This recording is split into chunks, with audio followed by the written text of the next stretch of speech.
Hi, my name is Caitlin Windsor. I'm a second year MOT student at Radford University Carilion, and today I will be discussing with you on why occupational therapy would be important in your school as a principal. So, occupational therapy aims to help students achieve what they would want to do and need to do in a school setting.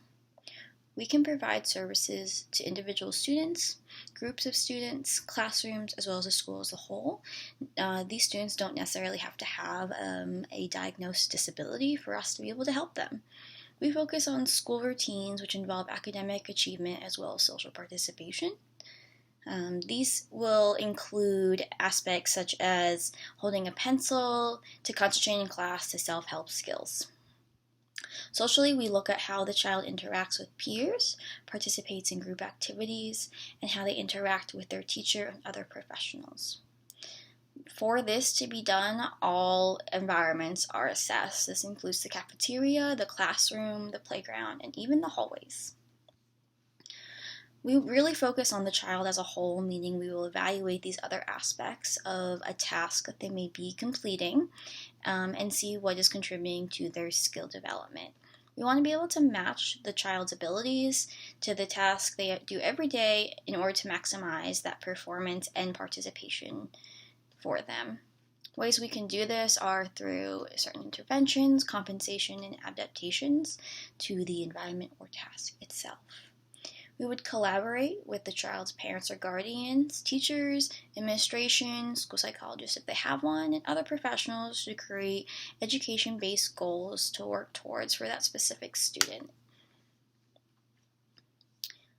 We can work with educators on helping find the best ways to help these students, such as being able to identify those who may need assistance with developmental skills.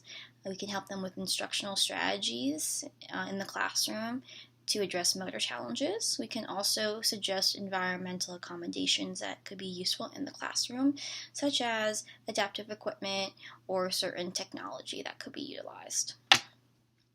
We also can work with other staff members on accessibility for students in the hallways, or like I said before, technology that could be beneficial, as well as anti-bullying campaigns for children who may be a little bit different and to make their school extremely accessible for everyone.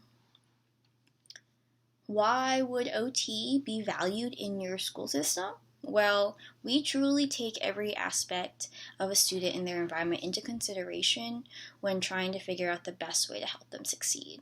We want to provide a safe, healthy, positive environment that is conducive to learning. We aren't looking to take their independence at all from them. In fact, we are trying to increase their participation and success while also increasing their independence.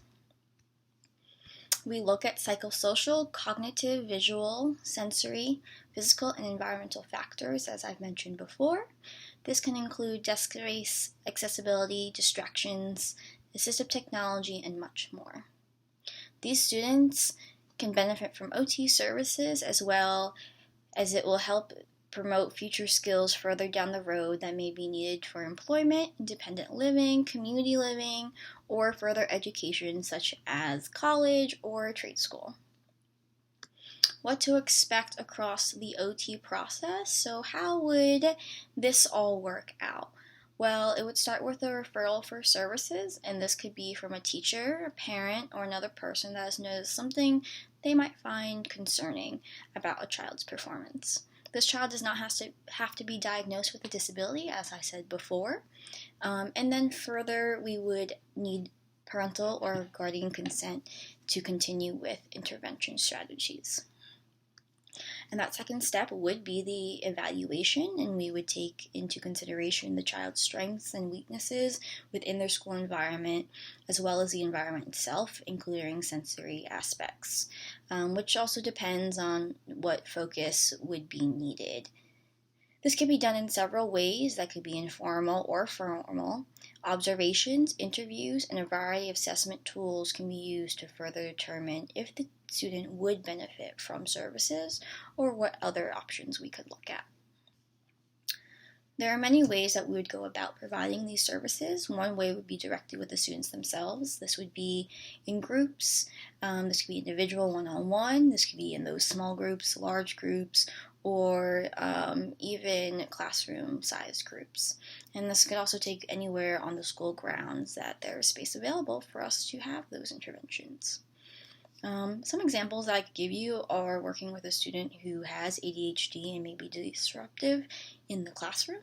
We can work on becoming more organized and limiting distractions at school. This in turn could really increase their participation as well as their relationship with their teachers and possibly even their grades. For children who might be having a difficult time with socialization with other students, we can also provide strategies for that, such as joining after school activities or having a group intervention for children who also have similar challenges. There are also indirect services, which would be more working with people in the student circle, such as educators, parents, and paraprofessionals. We can contribute to the school community by providing those indirect services, such as making suggestions to the school, like I mentioned before, to help accommodate for physical disabilities, as well as non-motor disabilities, as well as just any other sensory needs for the children. We can also help educate school staff on motor development, sensory processing challenges, and mental health needs, and much more. I think occupational therapy would be great to put into your school because we really want to help those children become successful and do the best they can in the future. Thank you.